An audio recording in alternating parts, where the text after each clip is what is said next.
Test 2. Donc ça y est, c'est officiel. Une nouvelle extension, une énième extension de la zone vulnérable vient d'être actée par le préfet de région pour le département de la Sarthe. Alors que nous ne connaissions pas encore les modalités d'action sur l'extension de 2012, on nous en propose une autre. C'est vraiment dommage. Oui, effectivement. Pour refaire très rapidement l'histoire, on connaissait des zones vulnérables dans la Sarthe depuis 20 ans, depuis 1994, qu'on appelle la ZV1, la zone initiale. On a eu en 2012 un second zonage qui répondait au contentieux européen qui nous disait qu'on n'avait pas fait des zones suffisantes. Qui a été donc validé en 2012, qu'on appelle la ZV2, et aujourd'hui, pour rassurer l'Europe, effectivement, il y a eu encore un rajout, qui est la ZV3. Ça, c'est vraiment une erreur monumentale, parce que moi je pense, et la FNSEA avec nous, que si les autorités avaient su faire pause sur les zones vulnérables historiques, et aussi sur les programmes, 4e programme d'action, si on s'était arrêté là, ça aurait été un signal fort pour les agriculteurs et pour le monde agricole, de reconnaissance des travaux réalisés, des efforts réalisés, et je pense que ça aurait été un encouragement pour les agriculteurs à poursuivre ces efforts. Alors qu'aujourd'hui, plus personne ne s'y retrouve. Nous avons des mesures inappropriées, difficiles à mettre en œuvre, et je pense que ça va être contre-productif. Ceci dit, dont acte, notre travail aujourd'hui, ça va être d'accompagner les agriculteurs.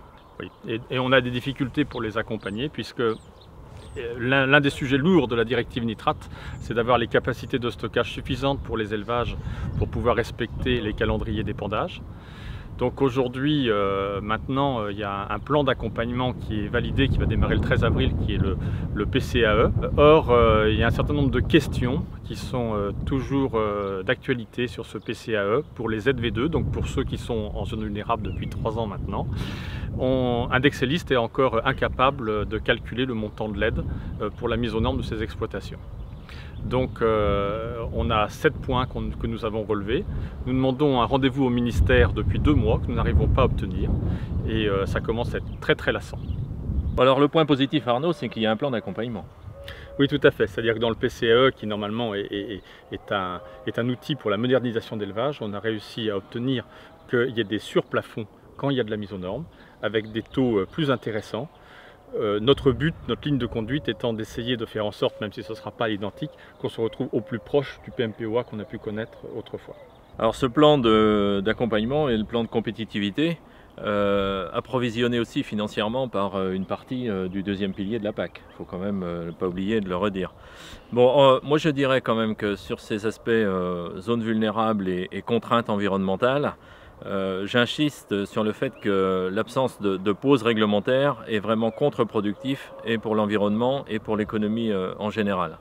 Et notre mobilisation aujourd'hui professionnelle au niveau de la FNSEA de la Sarthe, comme au niveau d'IGA et au niveau de la FNSEA, c'est vraiment de penser ces problèmes de nitrate et de directive nitrate autrement.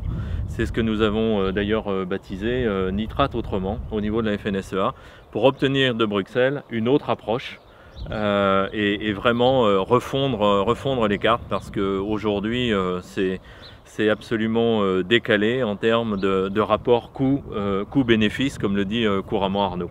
Alors il est vrai que le zonage est un petit peu compliqué, c'est une découpe en dentelle, et donc il y a beaucoup d'exploitations qui vont se retrouver avec des surfaces peu importantes en zone vulnérable, avec le reste de l'exploitation hors zone vulnérable. Bon, il est vrai qu'il faut un peu dédramatiser.